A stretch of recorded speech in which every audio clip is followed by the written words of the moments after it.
Assalamualaikum warahmatullahi wabarakatuh. Nama saya Linus Septian Saputra dari kelas Agribisnis 1B kelompok 6. Di sini saya akan menjelaskan tentang anatomi daun. Daun biasanya berfungsi sebagai organ untuk fotosintesis. Struktur daun terdiri dari epidermis, mesofil, dan jaringan pembuluh atau vaskular tisu. Kadang-kadang mesofil daun terdiferensiasi ke dalam jaringan spons. Daun tidak mengalami pertumbuhan sekunder, tetapi sisik daun tidak mempunyai peridem.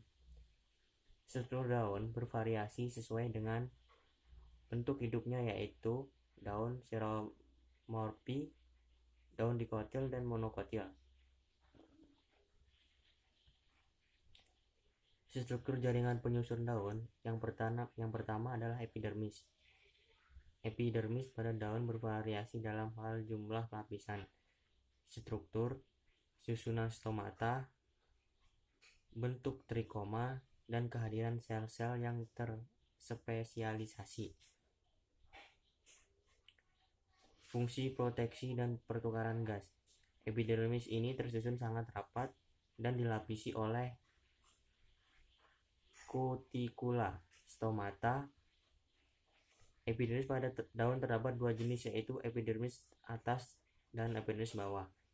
Epidermis atas, permukaan atau sisi adaksial, umumnya satu lapisan sel kloroplas, sedikit atau tidak ada sama sekali. Epidermis bawah, permukaan atau sisi abaksial, terdapat stomata, sel penutup mengandung kloroplas, berfungsi untuk mengatur, membuka, dan menutupnya stomata. Berdasarkan distribusi stomata daun, epistomatik, yaitu ada stomata yang terdapat pada epidermis atas, hipostomatik, stomata yang terdapat pada epidermis bawah, dan amfiostomatik, stomata yang pada epidermis atas dan bawah. Yang kedua adalah mesofil. Jaringan parenkimatis yang terdapat di antara epidermis berdiferensiasi membentuk jaringan fotosintetik yang mengandung klorofil. Pada beberapa tumbuhan termasuk diamex, jaringan mesofil tersusun atas sel-sel yang seragam dan tidak terdiferensiasi menjadi palisade dan spons. Yang pertama adalah parenkim palisade, yaitu ciri-cirinya sel memanjang berbentuk batang tersusun dalam barisan tegak lurus permukaan daun, terdiri dari satu atau beberapa lapis sel yang mengandung kloroplas. Terspesialisasi untuk meningkatkan efisiensi fotosintesis. Terdapat tepat di bawah epidermis, umumnya pada sisi adaksial, daun dorsiventral atau bifasial.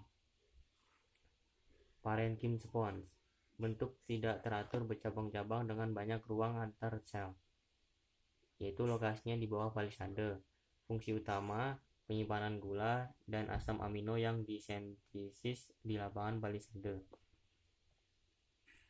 Perubahan struktur daun seromorf. Tumbuhan xerophyte itu pada kondisi lingkungan kering, ukuran daun kecil, ukuran sel kecil, dinding sel lebih tebal, jaringan pembuluh rapat. Stomata terlindung di bagian yang lebih dalam dari epidermis. Perubahan struktur daun hidrofit. Tumbuhan hidrofit, tumbuhan yang hidup di air. Jaringan penyokong atau pelindung terreduksi. Jaringan pembuluh berkurang atau terutama silem, berbentuk ruang udara yang cukup besar, aerenkim. Selanjutnya, epidermis tidak berfungsi perlindungan, tetapi untuk pengambilan nutrisi dari dalam air dan untuk pertukaran gas.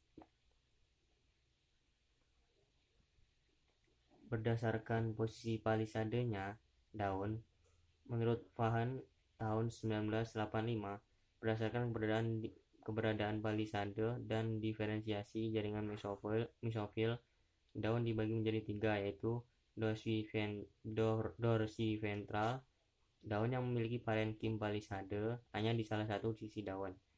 Yang kedua, daun isol bilateral, daun yang memiliki parenkim, palisade dan kedua sisi daun atau sisi adaksial dan abaksial.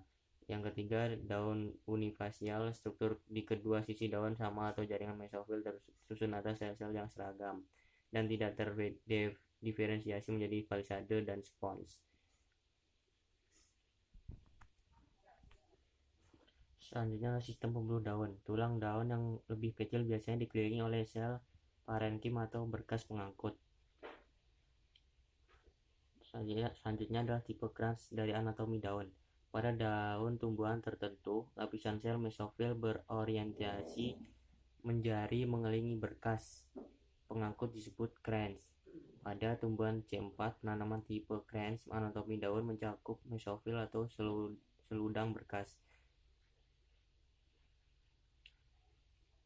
Tumbuhan C4 meliputi Augeaceae, Amarantaceae, Compositae, dan masih banyak lainnya. Tumbuhan ini biasanya hidup di daerah beriklim hangat.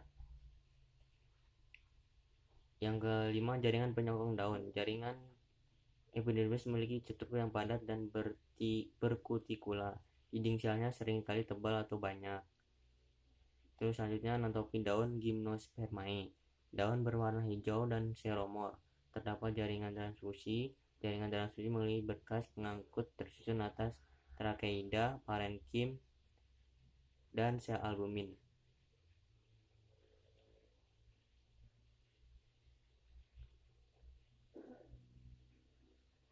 Jumlah daun susunan beragam tergantung genus. Terima kasih. Kalau ada kesalahan mohon maaf. Wabillahi taufiq wal hidayah. Wassalamualaikum warahmatullahi wabarakatuh.